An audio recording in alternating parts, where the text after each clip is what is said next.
What's up? It's Mike from the Herp Collectors Network here for the Red Line Report. Up next, we're sitting down with Lori Barczyk. This was a fun one. This was a special one. And this is the Red Line Report. Hey, how are you doing? I'm doing great. It is an absolute pleasure to get you down for sitting down for an interview. Thank you. Thanks for having me. Nice, nice. So this event, this is my first time coming, but it's been amazing. Like, I've really enjoyed myself. So I really appreciate you guys putting together such a solid event. Well, thank you so much, and we're glad to have you. I think, you add a great another layer to what we have going on, and the fact that you're liking it and enjoying it, that means a lot, and we're happy about that. Nice. Yeah, I'm really enjoying it. From seeing like the different animals and meeting people who I hadn't had the opportunity to meet before, seeing some folks who I've seen before. It's just like an all-around great event, great vibes. Thank you. No, like I said, I'm so happy.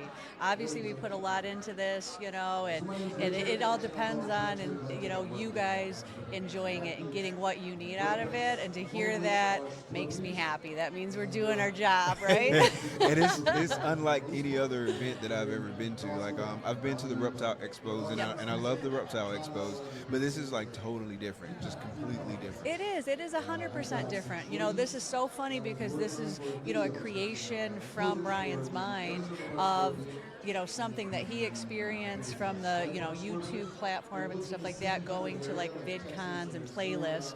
And he was like, we need to do this, but for the animal creators and stuff like that, to where it's not just about that, but it's more, centered around that. And so, and it is different. It's not an expo. It's not really people here selling things. It's creators coming together to be able to join together, to collaborate, get to know each other. Also another way for, people who follow all these people to be able to get to meet them, to get to see them, here on the panels and stuff. So like it is definitely, and people don't understand exactly. The first year we did it, was like, what is this? And trying to explain what it is, it was hard too. But then once you're here, like you said, you're like, oh, I get it. It's not. It is different, and it's good, and it's fun, and we love it, and people love it. I couldn't be happier with how things have evolved, and and the experiences. We try every year to make it better, so. Yeah, this is really cool. Like, I've seen some really cool animals. Like, I was talking with Jay earlier about like the water buffalo. So that when it walked by, like, that was pretty cool. Yeah. We definitely had some crazy things, and now it levels up. Like, okay, this is what we did here. Now next year, we're gonna bring it to this level. So I can't even imagine the crazy ideas that are gonna come for next year. I'm definitely looking forward to see what you guys roll out, though, for sure. But yeah, it's kind of like a work conference, because I've been to like a lot of conferences and stuff with work, except for it's actually cool. No, I love it. Thanks for that. And that, again, it's all about, trying to create that experience, not only for, the people that are paying to come, but for the content creators, the vendors, and, the people like that too. So the fact that you are getting that experience, again, makes it like, yes, we are, achieving what we're trying to achieve here, so that makes me happy. So give us a little insight on like kind of how to make the sausage. So talk about what all goes into bringing this event together. Oh, good Lord. Yeah, there's a lot, just like anything that Brian and myself have done over the years. It's like, well, let's just do this and figure it out on the way. And that's partially why obviously we brought on Brian and Bob, to help, because they've done the reptile shows and conferences, so they have that knowledge. But there's a lot that goes into it, just from the facility, from, logistics of everything. But for us with this now, the logistics of reaching out, getting all the content creators, getting them committed to come here, planning what the panels are, dealing with all the people that way, logistics of that. And then to the flip side of, okay, now we have to get the people to come, to want to come and see it. So, there was a lot of things, and this being our third year, it's really funny because we were sitting there yesterday on Friday, which has in the past been very chaotic, and Steph and I are behind the desk, and I'm like, I don't know if it's good or bad because it's like real smooth. And, I was like, and then I heard from, oh, this is great. No, everything is great. I was like, okay, this is a good thing, because I was like, good Lord, like. So what did we forget? What did we forget? Yes, 100%. Or what's dropping, or nothing's dropping. What's going on? So that we were laughing, saying, okay, I think we got this now. It's been 3 years. The big bumps are gone. So no, you're super happy. Yeah, that's a good sign. That's how it goes, though. You gotta go through it. Like I've never done anything like to this level at all, but like just things that I have done, you kind of go through it. I like to call it building the airplane as you fly it, and then like over time with repetition, like it starts to like settle in, right? And then you start thinking about like, all right, ways to take it to the next level, because you want to be in that space again where you're like, oh, what's going on? So exactly. No, that's exactly right, and it's good, and that's exactly it. We're like, okay, this was too easy, so what are we doing now to ramp it up that we're going to be freaking out about, but it will be amazing on the flip side for sure. Nice. Yeah, I'm definitely looking forward to see what rolls out. Me too. That's the thing, like I'm blessed with the greatest crew, and I'll tell you, Steph and Jay are my two right-hand people on this, and it's really the stuff that comes out of these guys' imagination. You imagine how crazy in the stuff we have. You can't imagine the stuff I shoot down because I was just like, whoa. So now that this happened, now I know, okay, even crazier stuff is good. Well, this went fine. Now we can add, an elephant, or who knows? Who knows? So yeah, there's going to be a lot crazier next year for sure. Yeah, I've seen some real cool animals, and like right next to the bird, like that's super cool. We got like the cavens and the crocs over there. Like it's a really nice setup too, and I really like this location too, because like I can hear the panels like as they're going on, and so like I can pick up tidbits of information. Like it's just, like I said, it's been a great event. Good, great. I'm so glad to hear it, because that's what we want to do too, is we want to make sure exactly that. There's different places. We want to make sure the vendors that are here are happy with where they're at, and that's the beauty too, is, we do have, for those who haven't come, we have so many things going on at the same time. So you have so many choices, to where there's a podcast going on, there's talk over here, there's an animal show over here. Like, it's not just like one thing at a time. So we can cater to a lot of different things, because not everybody wants to see the same thing, right? So that is the hard thing, is choosing, what am I going to go to, so. So what have been some of your biggest takeaways from this year's event? Oh, gosh. Well, I'm going to be honest, I'm very happy. I wasn't sure how this year was going to go, honestly, because, let's face it, this was Brian's baby, and it was his thing, and obviously with our other businesses and stuff, like I know, okay, yes, this will continue and we're just going to have to pick up. I didn't know if this would, because of such intricate part he was. So I was very nervous about it, but I'm very, very happy that, the community, the creators, just came together. They're so excited. They're actually coming to me, thanking me for still doing it, which is great, and they are so excited to carry the torch, which like I said, that's the happiest thing for me, because that was the biggest uncertainty. And then going from there, like I said, some of the great changes that we did, and with things we added and stuff, really amped it up so well, to where we're not even done here, and I am excited for next year because of how elevated everybody's experiences is. Now it's just like, all right, next year we got to blow the top off it even more. But I think it's easier because of the steps we take to know and go like, all right, this worked here. Now we're gonna take it to here. Nice. Yeah, that sounds like the breeding seasons with me. Like my season hasn't even wrapped up, but I'm already looking forward to next year's season. Always, right?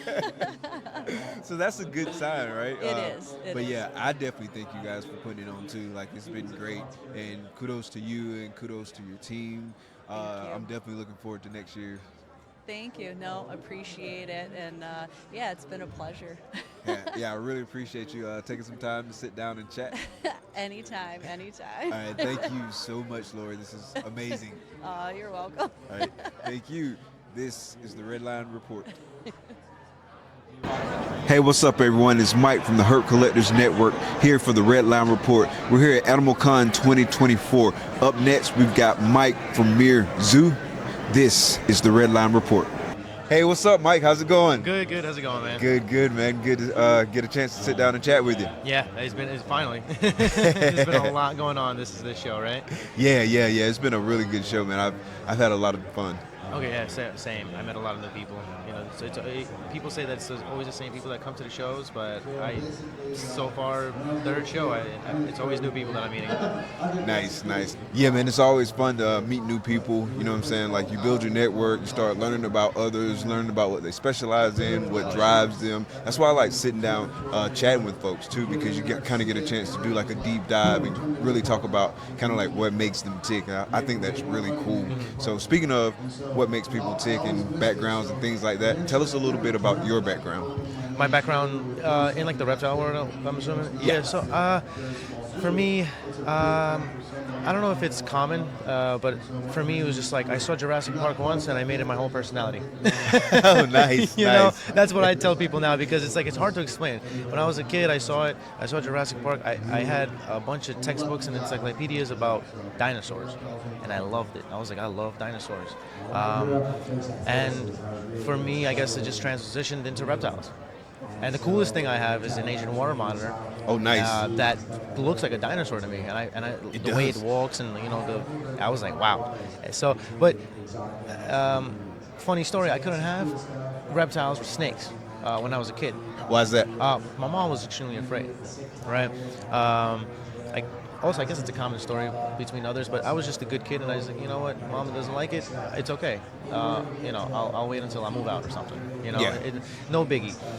So I never got the chance, like other people, to experience, having snakes or reptiles since like the age of 12 or 14 or whatever it was. My first snake I got at 25. Oh, wow. Yeah. Okay. But I did watch. I was always a fanboy of a bunch of these big creators, like Kevin McCurley for sure. That's my main man. I love Kevin McCurley. I've been watching him, I think, since I was in high school. Actually, me and my best friend at the time, we were watching. We would go to computer class, and instead of paying attention to class, we did New England Reptile Distributors on YouTube, and that's what we watched. And me and him had a dream actually to build a zoo. Reptile zoo, so to speak, but unfortunately, the friendship went separate ways after college. But yeah, 25 years old, I got my first snake, and it was normal ball python.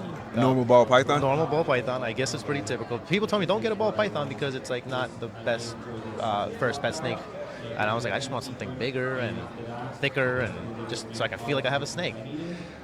I got that, and guess what? I helped my mother get rid of her fear of snakes. Oh, nice. Right? Now, this is where it gets interesting. I think it was like a 6-month process or so, and then she got addicted to snakes. Right? Oh, wow, that's great. And now, 2 years later, and I do this business with my mother actually, which is crazy. I tell people, they're like, oh, what? That's amazing, bro. If anybody goes on my Instagram and they see, I try to make it like a little hashtag, Mama Mers, right? My last name is Mirzaev, but I cut like the last because not very catchy, and I call myself Mers, M-I-R-Z. I'm Mike Mers, and I call my mom Mama Mers.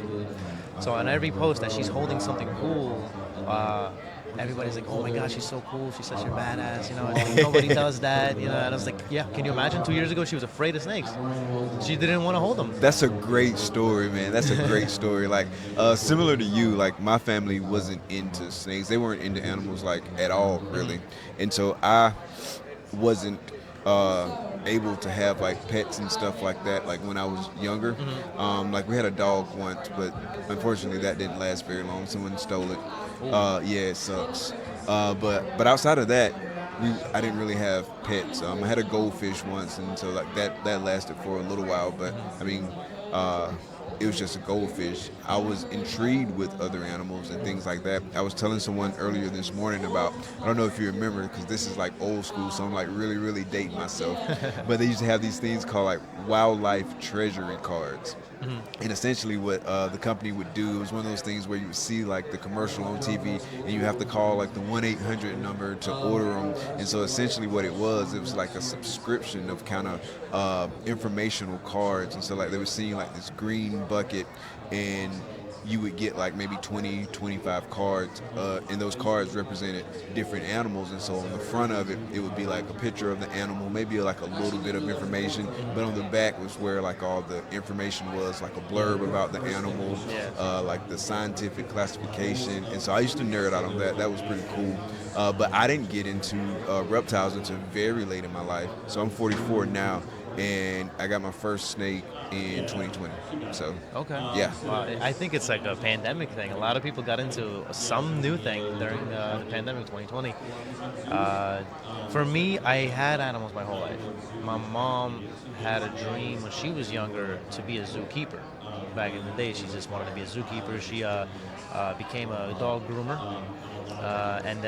but we've had animals our whole lives. It was mostly just mammals and fish. So I've had ferrets and sugar gliders, a whole bunch of different fish. I wasn't a fish big time for a while, but it wasn't my thing. Like I like to work with fish, but I don't like cleaning them. I don't like cleaning the tanks. So I figured, you know what, I'll get back into that whenever I have the funds to pay somebody to do it for me. Because I had some really cool fish. I had like maybe a 4-foot red tail catfish that I raised from like a baby. Oh wow. And I could pet it. I hand fed it. It was awesome. It was the coolest thing ever. But it was a dirty boy. You know, it's just, you feed it, it poops right away. Feed it, poops, it just makes the water so dirty, and you can't have no substrate. You know, because you got to take the water out at least 3 times a week.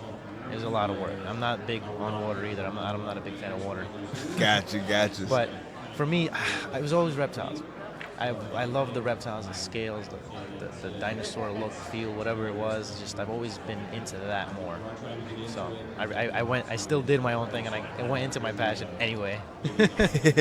So talk about like the formation of Mirzoo. Mirzoo, that's okay. So Mirzoo. Yeah. Well, Mirzoo.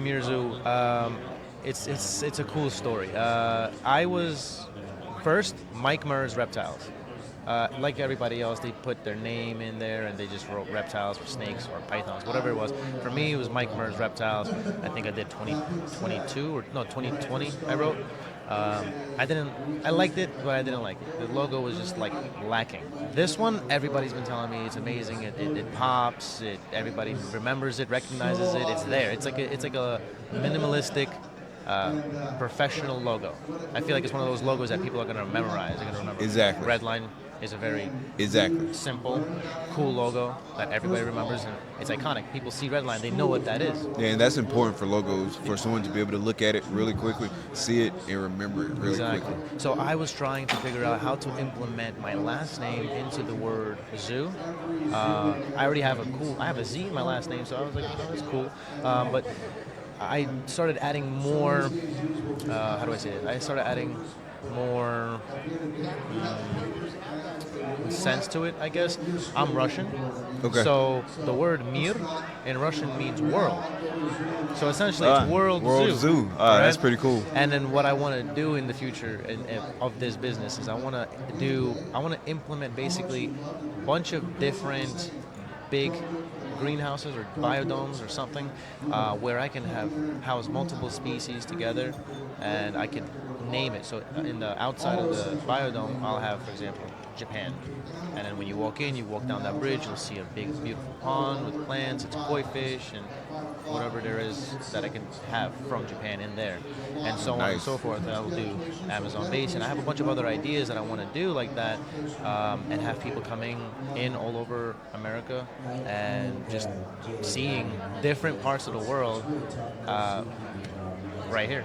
That'd be really cool. You don't need a visa to come to me. That would be really cool, man. And I like that name too, and just kind of how it says World Zoo. That's pretty cool. World Zoo, yeah. I cool. do have to explain to people. Not a lot of people know. There are a few followers from Russia or like the Eastern European countries that like they know. They figured it out. They're like, oh, that's cool. You know, it's like World Zoo. Actually, there's two meanings: world and also peace. Okay. So it okay. works Either both way, ways. either way that works. Yeah. And it's a great conversation topic. Oh yeah. Yeah. For sure. Like telling people that story, and because once you figure it out, you're like, wow. So that's how it was. I was like, wow. Yeah. It's funny. It looks cool. It has the word zoo in it, so people kind of just already know context what it is. You know, I never wanted a huge zoo with all the like giraffes and the bears and all that stuff. It's not my thing. I always just wanted to keep it short and simple with the reptiles. That makes sense. So talk about your experience at AnimalCon 2024 so far. I love it. It's been great. I met a lot more new people. Like I said earlier, it was great. I have no complaints at all. Some people, you know, I don't know if anybody's complaining. Actually, it's cool. I like it. It's fun. I get to meet new people. I get to do this. This is cool. I haven't done this ever. Oh, you haven't? No, I've had interviews with others as well, but like it's just this is a professional level. I love it. I appreciate it. I feel like I'm on a podcast or something. I've always wanted to do stuff like this. This is cool. This is me. I like it. Oh, nice. Yeah. I'm glad you're enjoying it. Thank you for having me. Also, it's awesome. Oh no. Thank you for coming. For sure. It's something that, you know, when I was first starting, I gotta admit, when I was first starting out, I saw everybody as like competition, and I saw people as not a threat, but like a competition. You know, it's just like I saw all these people, and they're just like they're so big, and they're up there in the millions and hundreds of thousands of followers, and I was like, how do I do that? How do I make that happen? I'm still learning and finding my niche. This is why I come to all these events, and I communicate with people, and I network, and I ask maybe let's do a collaboration. But it's all about, it's not a competition at the end of the day, because everybody has their own thing, everybody has their own likes and plans and future. Exactly. Yeah, I definitely see it as like a community more so. You know It is. what I mean? I would love to keep this as a community. Every single community, I was having this conversation with a friend of mine last night. Every community has toxic people. You know, I was in the car community. I love cars as well. Cars, okay. Yeah, so I love expensive hobbies. But I was in the car community. I still love cars. I still have cars. I just don't do it at that big of a level as I used to do before, because a lot of money goes into that too. I can imagine. Yeah, I can imagine. But cars was my thing as well. That's because I couldn't do reptiles. I just kind of like did my second passion, which is cars. So when I was 18, I was just bought one car, another one, engine, transmission, whatever it is, rebuilding, racing. I loved it. I saw Tokyo Drift. I saw Fast and Furious. Young kids. What else? What can we do? We love it. So when I did that, a lot of toxic people there too. You know, oh, why are you driving this car or this, or why'd you slam it, or why'd you do this, or it's just like it doesn't matter. It's my car. I want to do what I want to do with it. If I want to have the wheels all bent, I want to have the wheels all bent. You know, it's like there's judgment everywhere. Yeah. I have my main business is a dog grooming salon and a doggy hotel. Okay. It's a great business. It pays for all this. I love it. But it is also very toxic. The dog older, grooming? Yeah. Wow. Surprisingly, the older generation, the OGs, don't like to be friends with other groomers, right? With other groomers? With other groomers. Like if we're local, like say there's like maybe 3 different grooming salons in like the 10-mile radius, they're all gonna hate each other. And it's like, it's weird. I was trying to break that, I guess. Break that mold. Break it, yeah, because it's not right. We have the customers that come in are very, very, very toxic. You know, we have this thing in America, the customer is always right. It's such a toxic mentality. The customer is always right. Because you know why? Because when you think that way, you think you can get away with anything. And there's always like, we get a dog a haircut. Oh, we don't like the haircut. We want the money back. I'm sorry, service is already done. We can't just give you the money back. I'll give you the hair back. You want that? Your hair will grow back. It's not that big of a deal. It'll grow back. I'll try to explain to people. I try to be nice as long as possible. But Right. I get into fights with the customers as well. It's just like customers always right. That mentality just ruins it for everybody. It's really hard to do anything with that mentality. So I thought, groomers, for example, should unite and be together, and we try to get rid of the toxic customers instead of the toxic groomers. And I think last year I had a groomer reach out to me, local, and she was like, what, I have to tell you something. This customer came to me. She tried to sue me for this, that, and the third. She's very toxic. Stay away from her. And I was like, this is what we need. This is what I love. That we're here together, uniting, and we're just gonna try to make her a hard time with getting her dog groomed and teach her a lesson potentially to not act the way she acts. But yeah, and then here, there's like I said, my rant about this is just that the toxicity is in any community that you go to. It's going to be everywhere. Yeah, it's unfortunate. Here too. It's going to be anywhere. You keep your snakes in tiny enclosures. You keep your snakes in rack systems. Everybody has their different ways of keeping. Everybody learned the way they like. If I saw, for example, the first video I ever saw about keeping reptiles, and I saw that guy keeping them in racks, and he explained to me that it's really good and it keeps the humidity, and I don't know, snakes like tight, small spaces. I'll think that's right. That's the first thing I saw. And I'll go and I'll see another video, and they say, oh, you have to keep this small snake in an 8-foot enclosure because it needs all the space. Then I go to another video, and they say, you can't keep that snake in this 8-foot enclosure because you get stressed. And I'm like, how do we figure out how to keep it? So it's about just playing with the facts and figuring out what's best for your snake, your reptiles. Exactly. Because if you see that your snake is stressed, you'll see. It'll start rubbing the thing. If it's rubbing, it's too small. Get something bigger. If it's always in like a ball somewhere far away, you got your small snake in an 8-foot enclosure. I'm sorry, you got to make that smaller so they don't get stressed out. Right. Yeah. But we learn from other people. Right. This is what I love about our generation, I guess, is YouTube and all that stuff. My grandfather learned everything from books, and I was like, I don't know how you did it. He's a very smart man. My grandfather, I come to all my answers to him. He's extremely smart, but he's been reading books, textbooks, encyclopedias since he was a kid. That's the way they were taught back in the day. And for me now, it's YouTube, Google, and I have a hard time to remember everything because it's just a quick Google search. Yeah. You're like, oh yeah, this is the fact, boom, and then you forget about it anyways. So it's like, yeah. It's definitely a different world now. Yeah, it's a different world, but it's a good thing and a bad thing. Yeah, and I remember how it was back in the day, like before, like the internet was like really a thing. I was actually just talking about it with someone earlier. It was totally different. Like I remember having encyclopedias and having to go like check out books and stuff like that. Like it's totally different now. Totally. For me, different. I gotta say it's cool. Like for me, I'm a '97 baby, so it's like I'm in this weird generation where it's like I grew up witnessing the advancement of technology, so I'm still not tech savvy. And I have these people that are like looking at me like they're 23, 24, 19, 18. They're like, oh, how do you don't know how to edit, or you don't know how to do that? I don't. I grew up. I'm not gonna say like poor, but I watched my parents grow from nothing. It was the coolest thing to see, is just watching your parents grow from nothing. So I guess relatively poor up to middle class, up to I don't know, I guess wealthy, you could say. I don't know. For me, it's not about money. It's not about how much money you have. It's about family and health. Yeah, absolutely. That's what's important to me, at least. Absolutely. Because I have this mentality that we're not going to take everything with us. Nothing. Actually, we're not taking anything. We came into this life naked. We're going to leave the same way. Right. You can't take you can't take that money with you. Absolutely. So absolutely. What's the point? Just be happy now. Facts. Enjoy now. It's nice. I'm not gonna lie. It's nice. You can get cool stuff. But yeah, definitely enjoy it. We're only here for a short time. Exactly. But yeah, the world has changed a lot. This stuff is. I never pictured this when I was a kid. It's like we only saw this stuff with like TV reporters, like in sports the and TV, all that good stuff. Yeah, and I was just like, this is so new. Even now, it's so new to me, and it's just like, I want to be part of it all. I'm just like, yes. I got so excited. I got so excited when Robin hit me up and he said he wants to do an interview. I was like, yes, let's do it. Let's do it. Yeah. Hey, you interviewed really well, man. It's been a great conversation. Oh, thank you, man. Thank you. Yes, sir. Yes, I'm sir. a yapper. I can talk all day. We'll definitely have to link up again soon. Yeah, For for sure. I'm down. Where are you based out of? So I'm in Gainesville, Florida. It's only about 2 hours from here. Oh, so you're local. Yeah. That's awesome. That's Nice. awesome. Do you do anything specifically, or do you have your own thing, your own company? Yeah. So Herp Collectors is my company. We breed ball pythons primarily. We keep some other species of reptiles, but as far as like the breeding piece, ball pythons is like where we are with the breeding. And then we also have a show called Clutch Conversations.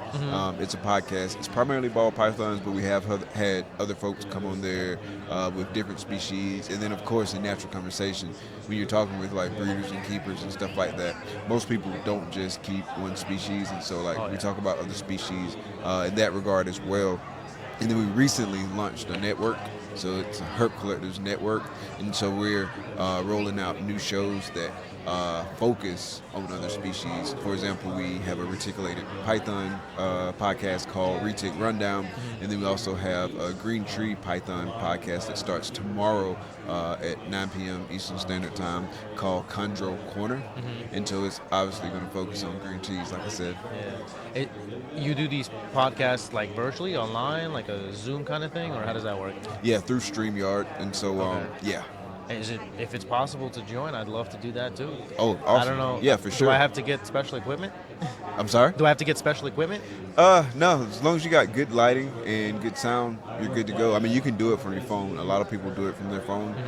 Just lighting's a big piece, and then audio, obviously. Yeah, I've been like getting all this new stuff. Like I've been getting this new little DJI camera that's so cool. It's like a DSLR camera in like a little pocket. It's awesome. But I've been doing mostly that, iPhone, like everybody else. And yeah, I got all the lights and stuff as well. But that would be cool if I could join in on that. I'd love to talk about stuff like that. I primarily started breeding ball pythons because that's like the easiest thing to breed, in my opinion. Yeah, it's pretty easy. Relatively well, speaking. maybe it's easy because there's a lot more information on it online, now that I think about it. Because when you go and you start thinking about like, oh, how do you breed blackhead pythons? Stuff like that. They just say, oh, it's similar to ball python, so it's the same thing. Just put them together and they'll figure it out. So it's like in stuff like that, it's more like now you have to figure it out yourself. So there's still other species that we can figure out. It's not like everybody already has the world figured out. But most of the big time people, the OGs, they have the berms, the retics, the other stuff. They just have it all figured out how to do it the right way. For sure. But yeah, everybody has their own way too. Yeah, absolutely. Yeah, we'll definitely have to link up. You've got my number. And so we can definitely make something happen for sure. Yeah, for sure. That'll be awesome. All right, bro. I'd love that. It's been great chatting with you, man. I appreciate it. Thank you, man. Thanks for having me. Like I said, this is awesome. Yes, sir. Yes, sir. Thank you. This is the Red Line Report. Hey, guys, what's up? It's Mike from Herp Collectors Network here for the Red Line Report. We're at AnimalCon 2024. Up next, we got Garrett Hartle from Reach Out Reptiles. This is the Red Line Report. Hey, Gary, what's up? How's it going? Pretty good, man. How you doing? Good. It's good to see you again. Absolutely. Yeah, It's thanks been for having me on. Oh, no problem. It's been a minute since I've seen you. I think last time I saw you was at Tinley in like 2022. That was when I met you. Yeah, they all kind of blur together when you get like that many people coming in and running. So I'm like, was it this one, the one before, or 5 years ago? So how things been going? Oh, good, man. We've been super busy this year. I really took, I don't know if you noticed, but like on our social media stuff, we changed some things up. I had a new guy in there. We're actually hiring for that position again. Okay. So I took a step back from that while I was training and getting these guys up to speed, but then at the same time just putting my nose to the grindstone in the business itself and just really hammering away. So a lot of progress, a lot of cool things happening over at Reach Out Reptiles right now. So I'm excited about it. Nice. So what's keeping you like the busiest? Is it more so like the clutches y'all are producing? Is it more so just the business side of things, or a little bit of everything probably? Honestly, like like our business, we started out in our basement, right? And we just grew it up from there. So it was like basement reptile breeding thing. Now we have about 10 employees. So when you get to that point, it's cool because you can offload certain tasks, but it becomes an entirely new, and for me, outside, like I can breed a snake, I can keep a snake. That's comfort zone all day long, right? Other people are like, how do you do this? Or what if it bites you? Or like, I got all that stuff down. That's not a problem for me. That's like second nature. But when it comes to managing people, it's a lot harder. So I'm working harder because I'm not as good at that.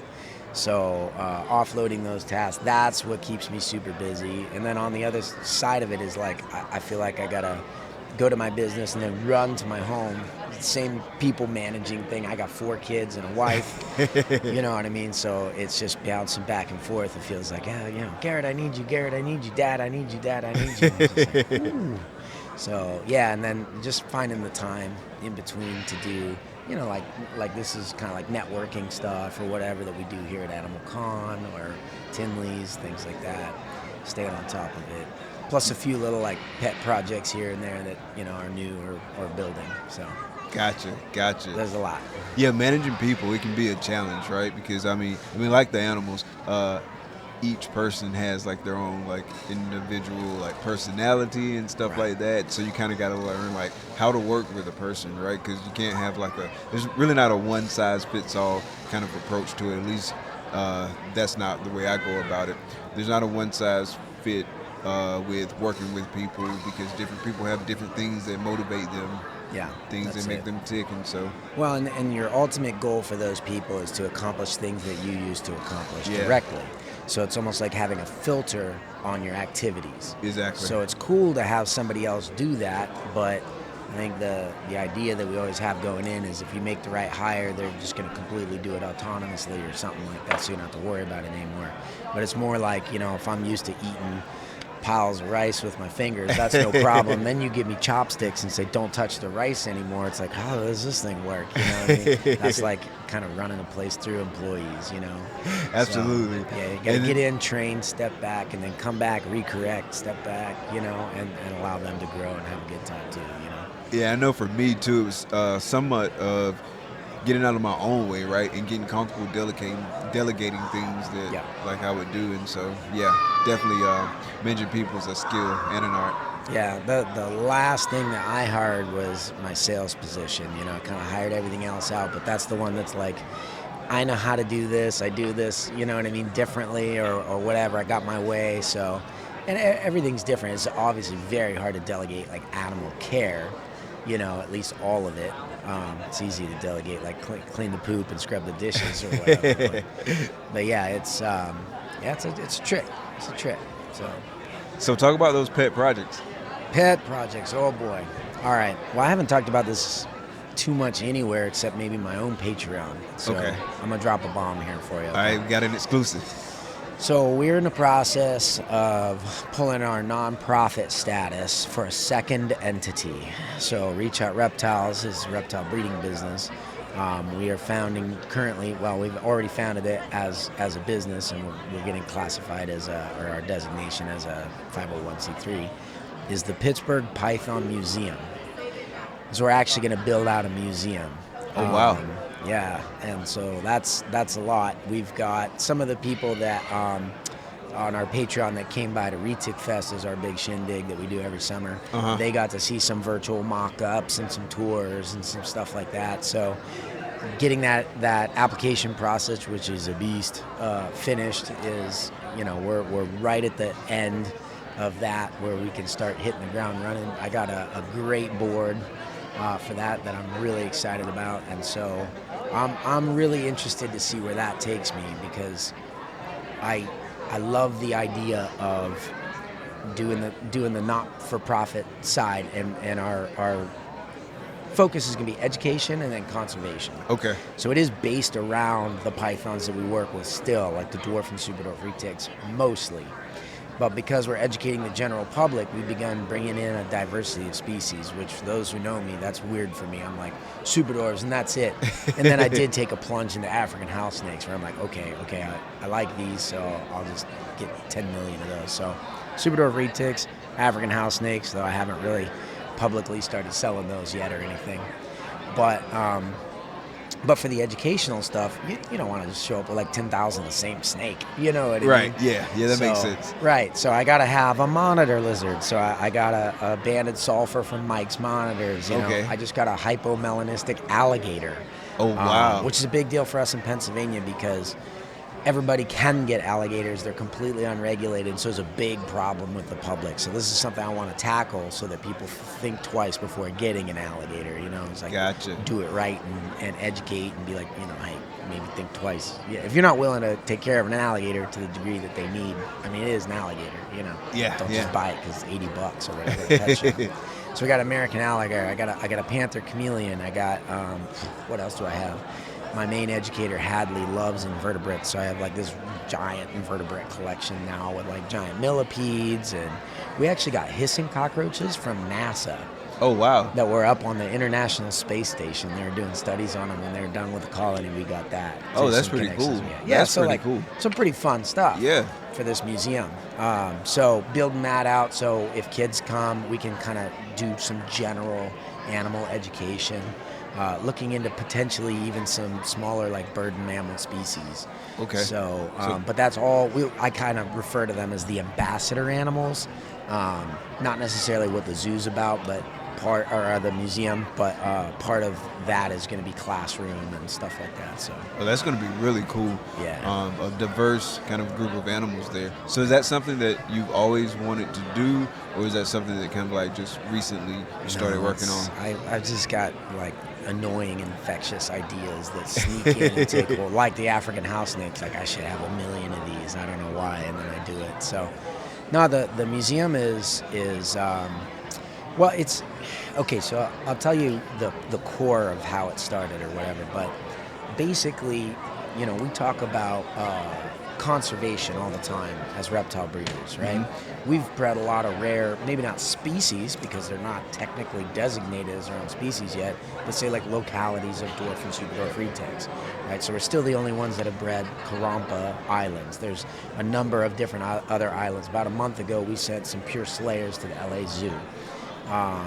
So we've been in with that for a long time. Before I ever, most people don't know this, when I bred the very first Karompas, they're very distinct to other retics, and I was worried about this long-term sustainability of the wild populations because they're tiny islands, really micro localities, and people were like rapidly removing breeder adult animals from those populations. You can only do so much of that before that population crashes. Gotcha. So with the ones that we had, I wanted to kind of like beef them up and get a captive base going. But as a reptile hobby breeder or even professional breeder, we don't have the ability to like repopulate the wild in any way, shape, or form. Right. So this nonprofit is my way to kind of like have a back door to start working on some of this kind of stuff where maybe it's not my exact animals from this that would be able to go back to the wild or whatever, but that I can start partaking in some serious conservation efforts and get the backing of the organizations specifically that I need, as well as like financial backing of other people that want to come alongside for something like that, and make sure that these things are available to be found in the wild for generations to come. You know what I mean? Not just check out these cool little rare things from this rock in the middle of the sea that we stripped it bare and have them as pets now. You know what I mean? Because they do make good pets, but like I would argue they make even better wild animals. Gotcha. So, that's pretty cool, man. Really cool. That's what started it, yeah. And then it was just kind of like ideas of how things could be done. It's a small location. It's not a huge building. But I've got some friends that are like big into like augmented and virtual reality, where you can take one physical space and stage it out in many different ways. Oh, really? So we're working on like super in-depth, high-tech, interactive displays for this museum, which I think will be really cool. Yeah, that sounds really cool. Yeah, and then I've been doing a lot of networking with like local outlets for like, you know, local news stations and things. That's part of why we're getting the alligator. I keep getting called on every time they find an alligator that's been abandoned or something, and I got to be like, this is terrible. Please don't think all reptile people are like that. Guys, stop abandoning your animal of any species. Dog, cat, alligator, doesn't matter, right? But the alligators always make the news. So I'm like, I need to. I'm not even an alligator guy. I'm just the reptile guy they keep calling in Pittsburgh, right? So if I get an alligator, I can maybe represent a little bit more like, guys, think this is an alligator. It's a real deal. So, but anyway, tying all that in through the museum and the nonprofit opens up a lot of opportunities to do that kind of stuff, and different ways to raise funding for education and conservation. So the Superdorf breeding business is awesome, and that's what kind of funds, not just like, we don't just have the Superdorf breeding facility. That's probably half of my staffing. And then the other half, which our staffing is our major expense as a business, the other half is all just like sharing the word, and you know, whether it's social media or educational stuff or any of that kind of stuff. It's the other half, a lot of administrative stuff that goes into that, you know. So having the funding to be able to really dig into that in a way that is, you know, it's just not the same with a for-profit business where you're breeding, raising, selling snakes, you know, for what you do. If you can get involved in some like serious concerted, you know, conservation efforts and stuff, that's my real goal. I want to see how far I can take it. And then, so that'd be the mission of it. But then the other side, just like with our current social media with Reach Out Reptiles, it's like, can I share the journey along the way using social media? So excited about it. Yeah, I'm looking forward to seeing like more updates on that. That's really cool, and thank you for sharing that. Heck yeah, man. Heck yeah. So AnimalCon, like, is this? How many times have you been to AnimalCon? This is All my of first them. time. You've been to I've all been of to them. all of them. So how you liking it so far? So It's great. It's great. So I can tell you, it's doubled every year. The first year was like the wild, wild west. You know what I mean? They're like, they got some ideas. They're gonna try it. You're throwing a bunch of stuff at the wall and see what sticks. It was chaos. As a creator, we were like running from one thing to the next because they sign us up to do all this work. You know what I mean? Like, we're speaking, we're educating, we're doing this meet and greets, all these things. It's all over the place. And there wasn't that many people. So I think they said, I believe they said the first year was, and I might be misquoting these numbers a little bit, but something around 400 people actually bought tickets to come to the event. Now, there was probably 100 creators as well, which it was kind of an industry event. But everyone realized, they were like, oh, how do I get invited to AnimalCon? You're like, no, we're building out a convention here, you know? So the second year was 800. This year they sold 2,000 tickets. So nice. It doubled every year. Yeah. And even though there's a massive and very obvious hole in the room that is, we're missing the man to make the legend, you know? So Brian isn't here, and that's weird. It was the same last year, though. You know what I mean? We'd all known the news and could see that he was struggling and stuff like that from a health perspective, and it was so sad and so good. You know, that was year 2, and this year it's been really cool to see everybody kind of step into that place, because I don't know how well you knew Brian, but that guy, I mean, when he talks about Reptile Army, he's talking about his crew, but he was like a one-man army. It was incredible the amount of stuff that he did. You know, I'm talking about businesses, family, busy, museum. Every time I had a conversation with him, I was just stressed, just thinking about what he's even thinking about, you know. So, but what has been cool is watch all the creators in his absence step in and fill a role and allow AnimalCon to continue and become what it is. And it's been bigger than ever and smoother than ever. It's like a well-oiled machine. You know what I mean? Lori and all the crew over there have been doing an awesome job, from the Reptarian Legacy guys. Really, really good job, as well as you know, Brian Potter and Bob Ashley and all those guys. And they're not even, I mean, I'm sure they're tired or whatever, but like, they're taking it in stride. They were like pulling their hair out, you know, the first year or whatever. So you definitely.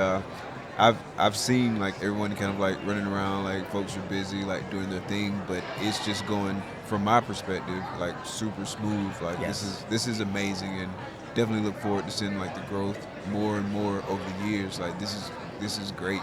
And one of the most important things too, I think that you know, because it is based on social media influencers, right? When everybody went through the whole COVID thing and we were all separated, but we were consuming a lot of content, there was a lot of rapid growth, but it was like disconnected, disjointed growth, you know? And I think it created a lot of friction, a lot of drama, and stuff like that during that time. And honestly, I feel like our industry was fairly threatened by that. And not that it would collapse, but that it would become something super, super toxic. Toxic, yeah. You know, and there's definitely always toxic people that create toxic pockets within the industry. But events like AnimalCon, it's great to see everybody come together. And people where, you know, a lot of time there might be friction between them online or whatever, they get together in person, and it's like, you know what, we all are like cut from the same cloth and freaking love these animals, and we love teaching about it. We're super passionate about it, and you can make those connections on a foundational basis that start to transcend the different issues that you might have with someone because of the way you read a comment, or she said, he said, or I heard someone said this. That stuff has been very healing, I think, for our industry as a whole, all because of AnimalCon. So it's really cool to see the massive impact that it's already having. Yeah, because at the end of the day, it's bigger than any one of us as individuals. It's about the animals. It's about bringing additional people to this space so they can learn and love to appreciate these animals the same way that we do. And it's just about like building that out and building for the future. Yes, sir, 100%. The other thing that's really beautiful to see, social media is such a rapidly changing landscape, right? And we have people like Brian, but then you also have, you know, people like, you know, Robbie Kesey, Jay Brewer, a lot of these guys, Forrest Galante, who have massive impacts and kind of like old school, like, you know, television and things like that behind them, the way that they started communicating that passion. And then you have a lot of these guys that are like not even 20 years old. I mean, we got multiple panels with kids under 10. Yeah. And these guys are sharp as tacks, like absolute professionals. You know what I mean? It's crazy. And, you know, some of them have like millions of followers on TikTok and this and that, and they're doing different strategies, different formats. And so it's really cool to see the generational connection where all of these kids are coming up saying, I met my idols and my heroes. But then the idols and the heroes are like, how are you doing this? How are you accomplishing this kind of impact and reach? The kids these days, I can't keep up, you know? So you've got this cross-pollination of worlds. Yeah. It's been incredible. Not to mention, too, like, I go to a lot of reptile events, but this is not a reptile event. I mean, I just finished, I don't know why they had me do it, I think I jumped in on it, but I just finished moderating a panel full of bird experts. And we're talking about everything from like peacocks to cassowaries to parrots to crows. And it's like all these incredible experts sharing all their lives with this. We got dog training panels, there's exotic mammals in the building, you know. There was a water buffalo here earlier. There's water a camel buffalo here. Yeah, so animals so crazy that they're getting kicked out. Yeah, and then, you know, this morning I woke up early because my daughter met up a couple of these other kids, and my daughter usually just like take it or leave it, reptiles. She grew up with it, you know what I mean? It's not really her thing, but she's like, Dad, we got to wake up early because they're going to go herping, like on the hotel grounds. So I ended up like babysitting all these kids. Oh, nice. And I was watching like, you know, Adrian, Nature Boy. He's catching these anoles, and there's all these guys that are like older guys that work at the hotel. They're like, you can catch those? Like nobody can catch those, you know? And he's like, I predict where they're going on the opposite side of the tree, and I slap my hand, and he's teaching my daughter all these techniques. We're out there in the pouring rain catching all these tree frogs and anoles and stuff. Just having the time of our lives. That's not even a planned event. Yeah. It's just because of the setting that they chose. So, Absolutely. epic event. Everybody should come out to this. It's really cool too. It's a great way to pull that screen, that speaker, whatever it is that's separating us as creators from you as consumers. You just rip that right away, say hey, shake a hand, hang out all weekend. It's been awesome. Nice, nice. Is there anything else that you want people to know before we wrap it up? Oh no, I appreciate you having me on here. I think it's really cool, and hopefully you're sticking around for the Gatorland after party. So I'm not 100% certain if I'll be able to make it because I need to go home because that hurricane's coming. I just want to make sure we got everything good to go. That is the challenge this year. That's been the Florida life every year. Yeah, everyone's like, ooh, okay. That's the Florida life. I want to be here. I want to do this, but we got hurricanes looming. It's crazy. Yeah, so I just want to make sure I have everything in order. Like the governor released basically like the state of emergency counties. Our county isn't on it, but our county is still going to get some bad weather. And so I just want to make sure I have everything good to go with the animals, good to go at home as well. There's that animal life, man. You know what I mean? You got to take care of business, and business is life and death with these guys. Right, you absolutely. Take care of them, so. Absolutely. Well, thank you, man. Yes, Appreciate sir. you having me Appreciate you coming on, man. Yeah. And thank y'all. This is the Red Line Report. Peace. Hey guys, what's up? It's Mike from Herp Collectors here for the Red Line Report. Up next, we got Vanessa Costanzo from US SARC. Looking forward to chatting with her. She's going to tell us a little bit about her background and what she's currently doing. This is the Red Line Report. Hey Vanessa, how's it going? Great, how are you? I am doing good. Good to see you as always. Absolutely. Wouldn't miss this one. Yeah. It's funny. I don't think we ever like officially introduced ourselves. Never. And I saw you in like Daytona, and we just both knew who each other were, and just automatically started having like conversations and stuff like that. We so did. that's pretty cool. You were standing in front of the booth. I was like, hey, what's up? But yeah, now we're formally introducing ourselves. I'm Vanessa. I'm Mike. Nice to meet you, Mike. USR. Herp Collectors. Whoop, whoop. So yeah. So like I said, man, from the very first time I met you, it was cool. It was fun vibes. Had a good time. We were just like laughing, joking, like cutting the fool. So tell us a little bit about your background, because I know you do a lot of work with USR, and I definitely want to tap into that. Absolutely. But I also want to talk about Vanessa, the person. The person. The person. Ooh, the mystery person. So I've been in the hobby for 25 years. Okay. I've always loved animals, knew I wanted to work with animals. I just didn't quite know what that was going to look like. So I opened actually my own pet shop 12 years ago. So I've had a pet shop, full line, 4,000 square foot pet shop in Mesa, Arizona for 12 years now. And then I kind of trickled into USARC, and now I'm also into NARBC as well. So I just kind of hang out in the hobby, in all honesty, because I love what I do. I mean, the more you add, the more fun it is. Oh yeah. Yeah, and new challenges, things like that. You're Absolutely. learning more. Yep. You're seeing things from different vantage points. I mean, from the pet store Yep. to USARC Yep. to working with NARBC, Yep. like all that. Those are different aspects of the industry, and so like you're Absolutely. learning a ton. Yeah. So talk about like how you kind of linked up with USARC and kind of what you do for USARC currently. So with USARC, I saw them in my hometown in Mesa, Arizona at our shows. So I started volunteering there. And then I was like, oh, they go to other shows. So I kind of just popped into a California show. I was like, I kind of like this. I'm like, and then you could use some little organization, a little bit different, help fill out and whatnot. So then I just continued to show up until I was like, hey, I'd like to be a bigger part of USARC. So then we talked to the board, and now I'm the administrative director. So yeah, and I get to go to different shows and spread the word about USARC, which is United States Association of Reptile Keepers. So we fight for the rights to make sure that responsible keepers have reptiles in their homes, shows like this happen, those kinds of things. So without USARC, we wouldn't have all of our reptiles, which would Absolutely. be really sad. Absolutely, 100%. So administrative director. So what's all involved with that role? So we came up with the title. It took us quite a while to come up with the title because you really can't put what I do into a real title. So that was kind of what we just came up with. So I kind of do a little bit of everything.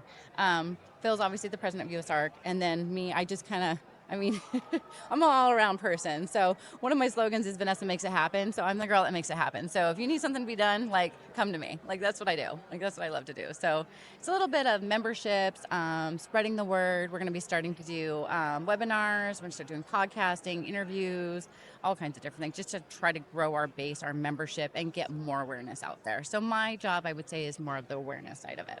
Nice. So somewhat of a jack of all trades, just really kind of the glue that's holding a lot of things together. Absolutely. And I'm the type of person, I like to be thrown into a fire. So if you say, hey, this needs to get done, and I have no clue what to do, I'm like, okay, I'm going to problem solve this. I'm going to figure out how to do that. And then I will make it more efficient, and then I'll get it so efficient that I won't want to do it anymore because I now need to be needed for something else. So I need the need to be needed. So I'm like, oh, now I need something else to do because I'm bored with this. Bring something else on. Let's go. So, Nice. yeah. Yes, it's always fun to have challenges and learn new things. Even in this space, I'm always trying to learn something new and kind of maybe pick a piece of what I'm doing and kind of upgrade on how I do that and learn something new and just really kind of do a deeper dive into it. So I think that's pretty cool, and it keeps you challenged, it keeps Absolutely. you engaged, you learn a lot, you grow. So yeah, definitely a ton of great benefits from that. Yeah. And then you can share with other people. So when I start things today we just had this conversation, I'm going to start setting up, and I'm like, I have no idea what I'm doing. So everybody's kind of showing me the tripod setup and all that kind of stuff and the camera and whatnot. So you teach other people, and now I'll be able to teach somebody that I've learned, for the next person. So, and keep that, grow. Everybody can grow. We can all grow together. Yeah, we can grow Right. together. Let's grow together. Let's get our grow on. Right, exactly. Yeah. So talk about the podcast, because like I see your setup over there. It's a Yep. dope setup. Yep. So talk about the podcast, kind of the thought process that led to that, and some of the goals of the podcast. So originally I wanted to start a podcast for Vanessa, for me. But then I'm not the type of person who likes to talk about myself, or like, I'm kind of weird in that way. I'm kind of more of a personal person. Like when it comes to my like private life, I kind of keep that behind the scenes, just because that's how I've always been. I'm more reserved in that way. I'm actually extrovert business, introvert personal. Okay. Which a lot of people don't know that about me. I'm very introvert. Like I like being home and doing my work from home, but I love the shows too. So I'm all about that. So I kind of was like, you know what? US Art could use this. So I'm using US Art as a platform to grow and to podcast and to webinar and do that. So I'm going to start asking people to come onto the podcast, start doing some of those things just to spread the awareness of what US Art does and what our keepers do, like what they keep, why they're part of their families, what made them get into it. So kind of the same thing you just asked me. I want to know why they're into this hobby. Like what made you get into reptiles? Like why are you here? Like what else can US Art do for you? Those kinds of things. So Nice. Yeah, it's interesting what makes people tick, what Yep. led people to kind of where they are currently. And so it's always cool to hear those stories. There's some similarities, there's some differences. And so like learning those nuances about people and just getting to know them that much better is a big part of like why we started doing what we're doing. Yep. When we started out, like we had kind of I would say 3 overarching goals. We wanted to get our name out there more. We wanted to learn about people, and we wanted to learn ourselves as well, right? Because haven't been in the industry for that long. 2020 is when we came in, and so we saw it as a good way to actually learn ourselves. And so didn't know how much I would like fall in love with the craft. Yep. And now it's just like another challenge, kind of like a new branch on the tree, so to speak, and just continuous growth. So you have some interviews lined up for today? Hopefully. I'm just going to go grab people. I'm kind of a spontaneous person. Like I have a list of people I would love to obviously get, just kind of like you probably have a list too. But yeah, I'm just going to be like, hey, come on over after I do one. I'm going to do a trial run with somebody that I can just be like, pick on them and try the speakers and everything else, just to make sure everything's working properly. And then I'm going to roll. It's going to happen. Nice. It's going to roll. Nice. And you know, it's not easy. Like being on camera or doing the interview process, hearing your voice. We talked about this earlier. Like it's not an easy task to do. So I am excited to start into something new and venture into something new. And hopefully people will enjoy it. That's the biggest thing. I just want people to enjoy it and people to listen to the content. Yeah, I'm 100% confident people are going to enjoy it. Like we were saying, like I was saying earlier. Yeah. High five. High five me. Love it. Thank Like you. I was saying earlier, you have the perfect personality for it, right? You make people feel comfortable. Like I said, I know we were besties. right. Just like hey, how's it going? from day one, like That's right how I out the am. gate. Yep. I was like, there's Vanessa. I love that. I try to be that way. I try to be friendly. That's my personality. And then I've had iced tea right now, so I'm wired right now. Yeah, don't ever give me caffeine. Okay. Dr. Pepper is my nemesis. Oh, really? Oh, really? yeah. It gets you going? Oh yeah, yeah. If I want to get stuff done in a show, I like take a couple sips of Dr. Pepper. I'm like, choo, and everybody's like, "Are you okay?" I'm like, "Yep." Just had some soda pop. I'm good. Yeah. Just had a doctor's visit. Yeah, exactly right. Just a little Dr. Pepper in me. I'm that way with coffee. Like I can't function without coffee. Really? And yeah, I Oh. like straight black coffee. And if I don't have my coffee, then I can definitely tell the difference. And so I had at least 2 or 3 cups so far today. So I'm good right now. I'm in my happy space. 2 or 3 cups of coffee? Oh, yeah. Oh, my Lanta. No. Oh yeah. I wouldn't even be sitting in this chair right now. I'd be like, oh my gosh, I couldn't even handle it. So no, there's no way. No way. It gets me going. We should like try it. I probably got like 3 hours of sleep. Yeah, I'm usually at 4 hours. Yeah. I need 4 hours to be able to function. That's my usual average. But yeah, just pour some coffee on it. I'm good to go. No. They've actually threatened to give me a Red Bull and record me, and I'm like, let's not do that. That made for some good content. Right. I don't know. If you can keep up with me, I might be running circles like a wild child. I don't know. Yeah. I mean, we can give it a whirl. Just not here. Yeah, that would make for some really, really good content. Like, Where's Vanessa? Where'd she go? Where's she doing? Oh my gosh, can't find her. Yeah. Okay. Maybe, you know what? Daytona next year. Daytona? All right, yeah. 2 Red Bulls. Oh, no. We'll start with like 3 sips and see what happens. Okay, and gotcha. we'll go from there. And we'll go from there. Yeah. We'll play it by ear. Every half hour, I'll take another sip. Play it by ear and play it by right, eye. Yeah, It's right. like, yeah, I think she can handle a Right few before more. the auction. Oh, that would be perfect. Oh, that might, yeah, you know what? That might be, okay. You try that. I'm Yeah. already zooming on that. Yeah. Oh, yeah. That's the plan. That's the plan. I love it. We'll do it. Amen. Nice. Yeah, so USR, obviously, like, super important. Absolutely. Super important. What would you say? I'll put you on the spot here. So, the top 3 things that people should know about USR. Top 3 things about USR. Number 1, we need involvement. The newsletter is absolutely free. Go to the website, usart.org, sign up for the newsletter. It will send you all the alerts that are going on to make sure that you're aware if something's going on in your area. And just because it's not going on in your area does not mean it might not go to your area. Or if you know somebody that's in that area, please share it with them. So newsletter, absolutely free. Membership. Our lowest membership is $40 a year. You get a free shirt with that. And that also adds you to the newsletter. And it gives us numbers. We need to be stronger in numbers. When we go against politics and all the legislation and everything, the higher our membership is, the better and stronger we look. We look more united. So the more members we get involved, the better for us all in the long run. Yeah, I mean, think of how many reptile channels are out there. You want to know how much we have on members? Nowhere near what we should. So, about how many reptile owners are out there versus the membership? I'd have to look it up, but my guess would probably be at least 1 billion reptile owners. I mean, who doesn't have a reptile these days? Who doesn't have a bearded dragon? Leopard gecko, some kind of tortoise, some kind of turtle. I mean, tarantulas are considered reptiles. I mean, more invertebrate, but yeah. I mean, who doesn't? So that'd be the other thing. And then alerts for USR. If we put on an alert, please pay attention to the alert. Please do whatever we're looking for you to do, whether it's sending an email, making those phone calls. We literally take all the big jargon. We break it down so it's a lot easier to understand, and we make it so simple. It takes you less than a couple minutes to send in that email or to make that phone call, and that will help USR to be able to combat against, legislators that want to try to take things away from us.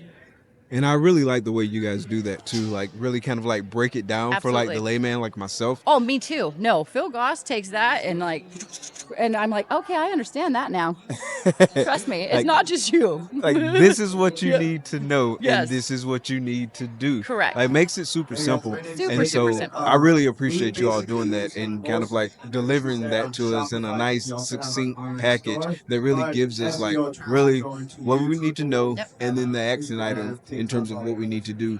I open up every show encouraging people to support USR. If they can support them financially, then please do so. But if you can't do anything financially for whatever reason, which is okay, at least spread the word. Correct. Because that everyone needs to know about USR. Yep. So our Facebook page, we post our alerts there. Instagram, we also have a YouTube channel. So I mean, there's a whole bunch of ways to interact with us for absolutely free. Like, we're not asking for your money. We're just asking for your support. Support USR because we want to support you. 100%. So talk about where the money goes. I think that's one of the things that gets lost in the sauce. Like, I know and I understand kind of where the money goes, but for the average person, that may be something that kind of gets lost in the sauce for them. So speak to that. That's all posted on our website. We have to. I mean, that's something that has to be posted there. So, I mean, it's not cheap to have people that go up against. So lobbyists cost money. Most of that's what it goes to. It goes to fighting. We don't spend a lot of money on anything other than making sure that we're fighting. And it's all posted on our website too. So anybody who ever questions that, it's always posted there. In our annual meeting, we also go over that. And anybody can come to our annual meetings. It is open to the public other than when we have our private sector of our meeting. Obviously, that's with any board. But yeah, it's open. And there's no reason you can't go look at that or ask us about it. There is no hidden agenda with USR. We literally use that money for where it should go. Absolutely, 100%. When Jeremy was on the show, maybe a couple months back, he was talking about USARC, and he articulates it so much better than I can, and he kind of spoke to that as well. And so I think that's something that's always important for people to understand, and understand that it costs money to fight. Like you said, the lobbyists, they cost money. The attorneys, they cost money as well. And you can't just get any guy off the side of a bus that's an attorney. It has to be someone that's knowledgeable in the space and can really help. Correct. Well, and knowledgeable in what we're doing as well. Because a lot of times it comes down to education. A lot of times when they start doing these things, it's because they don't understand that these animals are part of our families too. So a lot of times it's just educating. And that's not easy either. When you become a reptile keeper, the first thing you're looking at is becoming educated on it. So then you find your expert, just like we need our experts. So we need our expert attorneys, we need our expert lobbyists in those areas to be able to combat. You got to think, United States is huge, obviously. U.S. Art supports all of that. That's not easy. And we're not a big team. We're a very small team, and that actually is a benefit for us and not a benefit for us because we're so small. We're able to tackle things, but sometimes we need more eyes out there. So if people start seeing things, send it to us, please. We love that. That helps us because we don't always see everything. So reach out to us. Reach out to Phil. Reach out to me. Let us know what's going on so we can try to help too. The more eyes we have out there, the better. Absolutely, absolutely. So you spoke about the size of the team. Yep. So how big is like kind of the core team? The core team, Phil Goss is president. I'm administrative director. Jeremy is our social media manager. We also have another Vanessa that does some of the other sides of it. And there you go. So 4 people. Correct. Is that right? And then we have a board. Okay. And then we have our board. Absolutely. Supporting the whole America. Whole United States. Yep. Whole United States. Yeah. So you think about there is 4 people right now that do most of the legwork. Obviously, we have our attorneys and like there's other side people to it, but those are the 4 main people of USA. And we all have our entities. So Phil's our politic. I mean, he deals with all that. I'm more of the social side / spread the word / membership / whatever else I put myself into. Then Jeremy does our social media now. He helps out with that as well. And then Vanessa does some of the more Phil type stuff as well. And she puts out our newsletters. It's Vanessa Gagne. There's another one. She's brunette too. Okay. So yeah, there's a double of us. Double trouble Vanessas. Yeah. Double V. Yeah. She's been coming out to more shows as well when she has time. So yeah, good to meet her as well. Yeah, so nice. So yeah, but how many people are out there in the United States that own reptiles? You said 1 million. But, yeah, I would guess. Yeah. Or more. Yeah. So then help us. Send us whatever's going on so we can look at it. We do have softwares and stuff that'll kind of go through and show us kind of some stuff, but sometimes we don't see on the smaller level. You got to think you have cities, you have states, you have counties. I mean, there's so many entities. It's not, easy to watch everything. So you just really piqued my interest. You started talking about data. So you said you had some software that kind of showed you some stuff. So talk about that. We have keywords that'll target through different articles, and then it'll populate into us so we can kind of see what's going on that. And then we have to read through that. Gotcha. So yeah, Okay. so like snake, reptile, turtle, tortoise, blah, blah, blah. So it'll pop up that article, and then we read through to see what's going on. And then we're like, okay, that one's good. That one's not good. That one, yeah. And then go from there. So, and US ARC is actually one more than we lost.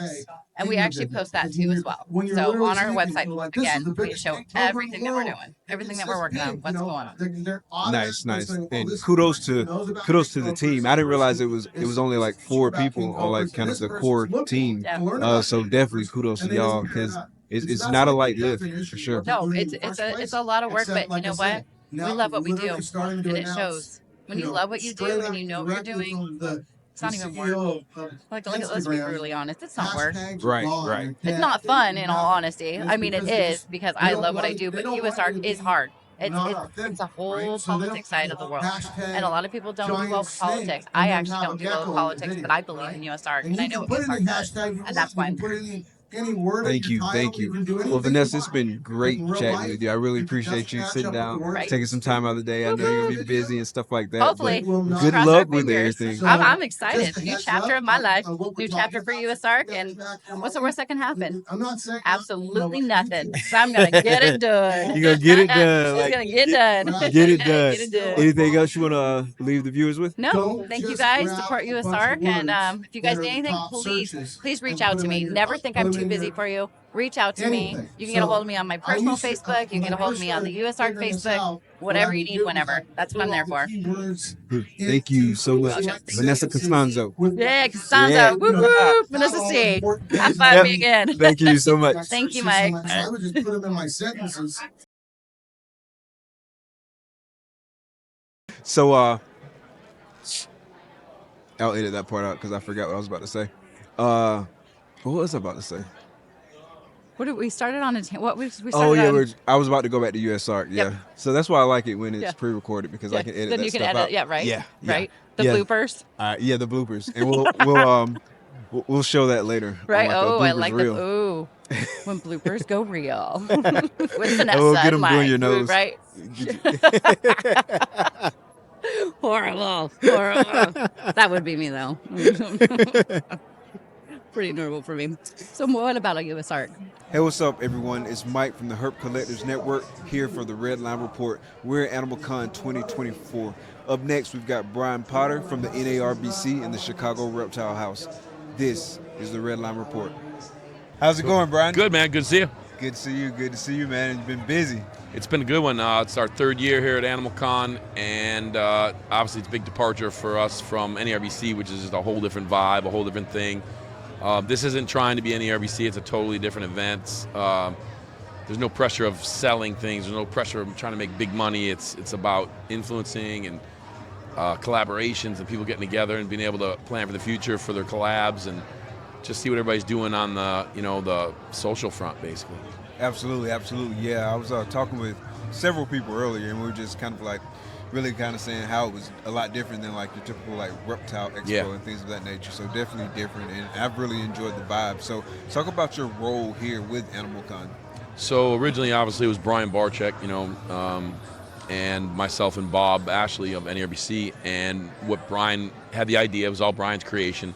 And he's like, hey, I want you guys to come in, obviously, the show side of things, and you can bring, that kind of expertise in. He's a social media guy, and, he brought that in. And obviously, with him passing away last year, huge hit for us on a friendship front more than anything. But obviously, to the show, it's a huge loss as far as that goes as well. But Lori, obviously, being with Brian forever and a day, and the crew, all being with Brian and everybody working, they collabed on everything they did. I mean, Brian always had the crew behind him, and the crew is also behind us here. And so we've obviously been able to carry on things, and this year it took a step up again like it did last year over the first year, and things are going well. Things are going really well. Nice, nice. So what are some things you've learned over the years kind of working in this space? In the social space? Not necessarily the social space, but we can definitely tap into show that, space. But like putting on a different type of event like this. It's similar. It's similar. It has things that are different about it because obviously within the RBC, all of the talks, which we did start in the beginning, the talks were a big part of it. We wanted it to be. It just never really clicked. Most people who go to a reptile show, they don't care that there's amazing experts that are willing to talk to them and talk about the past, the future, the present, everything. It just didn't click, And so what's nice about here is that it's all about the panels. It's all about listening to people talk, learning, moving forward, picking up things, little tips, things that you're doing. There's a ton of wealth of information that will sit and talk to you and explain, like, hey, this is how you get better. This is how you do. This is how we do things here, and how we've got to where we are. And you can just sit and listen. Then you grab people in the aisle and talk, and everybody's friendly. The vibe here is that everybody wants to share what they're doing and how they're doing it and get together and do better, because even though you're kind of competing, you're really not. It's a different vibe.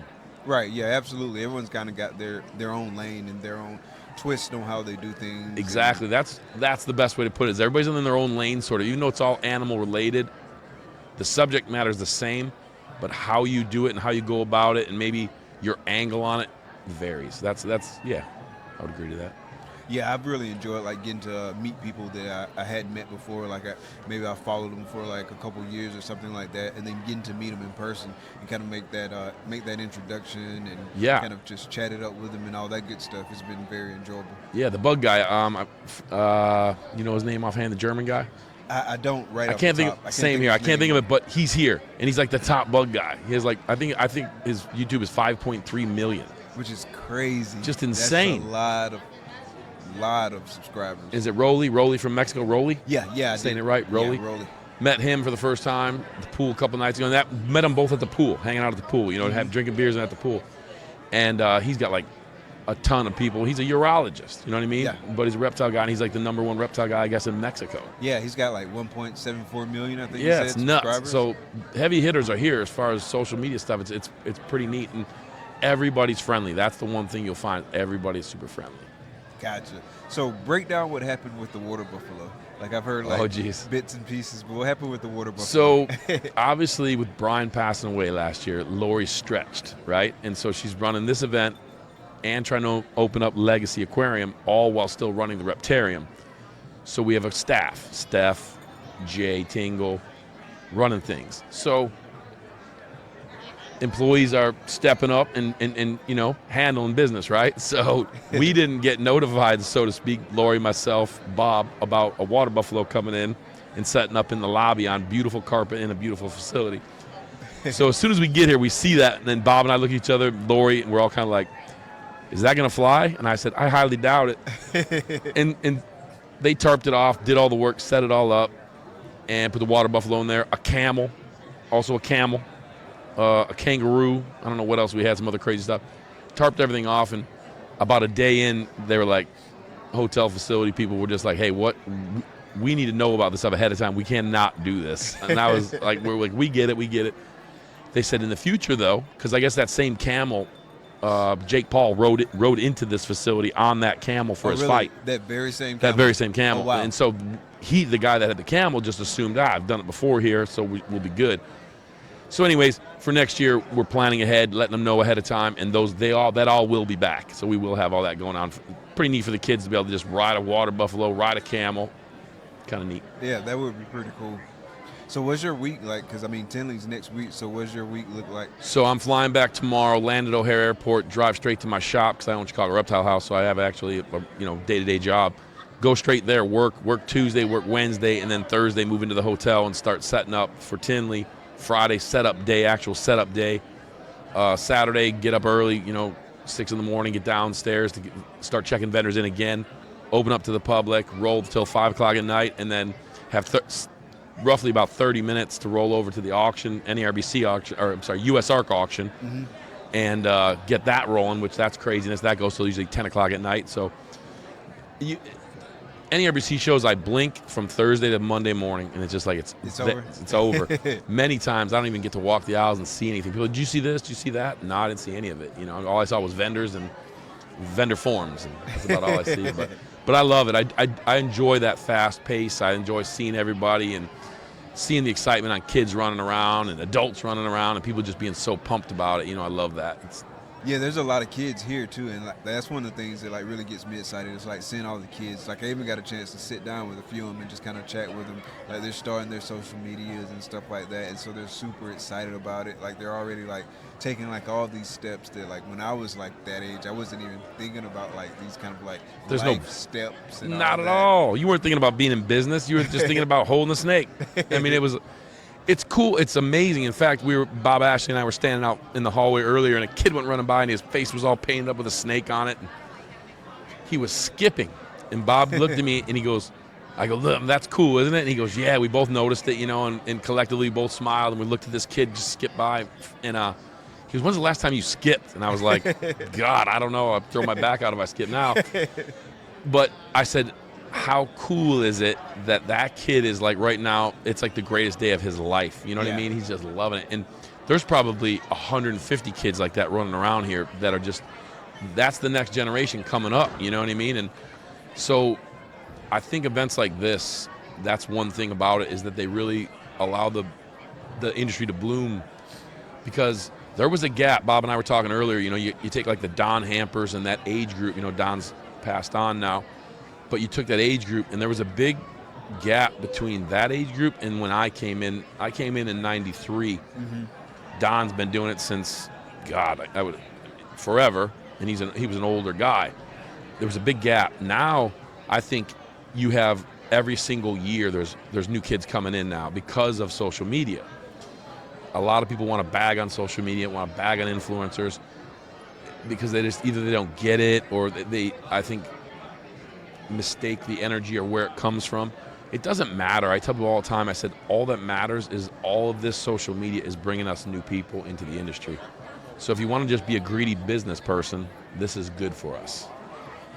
Yeah, there's a bad message that can get out from certain people. That can happen. But the overall I think, impression of us, if you went across all social media, all influencers that are in the animal space, it's positive and it's bringing people in. And if it's negative, they see that and then they just go find positive ones. Right. I mean, it's the negative usually has a way of weeding itself out no matter what. Absolutely. And the industry will push it out as well.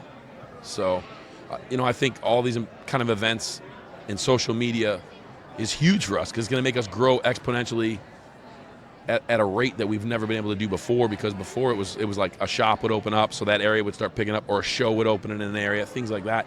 With social, it's like instantaneous. Right. Worldwide. Exactly. And having like more and more new people come in is like super important for the hobby. Of course, and the yeah. industry, in my I mean, opinion, for the a ball number of python reasons. industry was built on people coming into the industry for, the business side of it. Right. It really was. I mean, it was bringing non-hobbyists into it that became hobbyists and businessmen all at the same time. So it's good. I love seeing that. And the kid thing is amazing.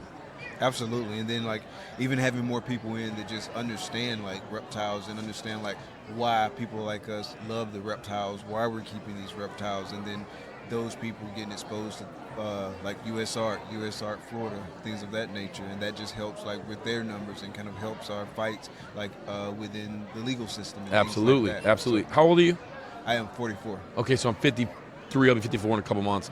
So you look at the availability of reptiles, equipment, caging, lighting, all that when you were a kid, right? Mm-hmm. There was none. You grabbed a garter snake, you threw it in a bucket, some grass clippings, and upside down, like, jar of something for a water bowl. That was it, right? And so, like, these kids are raised on caging, beautiful, perfect lighting, all the equipment, availability of every animal, across the board. I mean, so, like, can you imagine where this thing's going to be when all of these hundreds and hundreds of kids grow up and it advances even more? They're starting so far beyond where we started and what was available to us, I mean, how many cage companies in 1993 when I got into this were there? Not many. A couple. Maybe it was melamine racks. There was no PVC caging. There was no, ZoomEd had some items, not that many. I mean, you look now, you have Zilla, you got ZoomEd, you got all these giant companies, Exoterra, that are putting out just tons of products, and they make it where if you're like walking to a PetSmart or a Petco or a mom and pop shop, whatever it may be, you can leave there having like top quality equipment. Absolutely, yeah. And then the information that's out there as well too, like through social media. Yeah.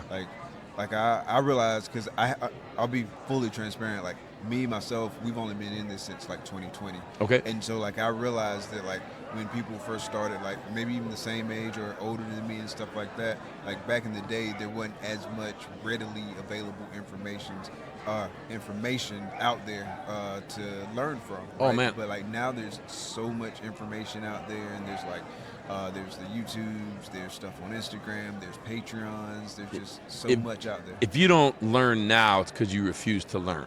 Exactly. It's all right there for you. I mean, it's broken down as simple as could be. So yeah, it's a different world, and this is it. This is where it all, these are the people. This is from the social media side of things. I get that you have the breeder side, the hobbyist side, the social media side, but most of these social media guys are just hobbyists or breeders that decided, hey, I could start filming this and make some extra money. I mean, it's not like they didn't come in with a camera not knowing anything. Right. If you're not credible in this, you're not going to do very well. Right. Absolutely, 100%. So you probably touched on a lot of like what you say with the response to this question, but if you had to say there were like 3 major takeaways that you want people to have about AnimalCon, what would you say those are? I think it's open to everybody. It's a welcoming community here. The way that people are, everyone's approachable. You can come here, you can learn a ton of stuff on the social side, and a lot of the talks aren't just about, hey, this is how you operate a camera or this is how you build your brand. It goes into just fun stories of like some of the most dangerous trips I've been on or some of the coolest countries I've gone to.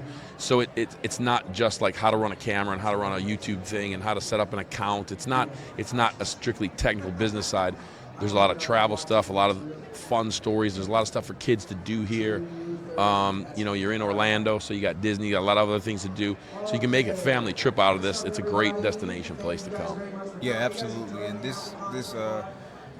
Caribe Resort. Yeah, the That's Royale, right, Caribe Royale. Caribe Royale. Yeah. This is a nice place too. Oh yeah, you got a pool with a grotto, and then we had probably 300 people in the pool last night partying. After the after party, and that's the other thing that we have parties here. There's a lot of other things to do. We got a mechanical alligator that you can ride. It's like a mechanical bull, but it's an alligator. There's a lot of neat stuff here to do. Cool. Well, appreciate you sitting and chatting with us. Yeah, man, appreciate you having me on. Yes, sir. Thank y'all. This is the Red Line Report.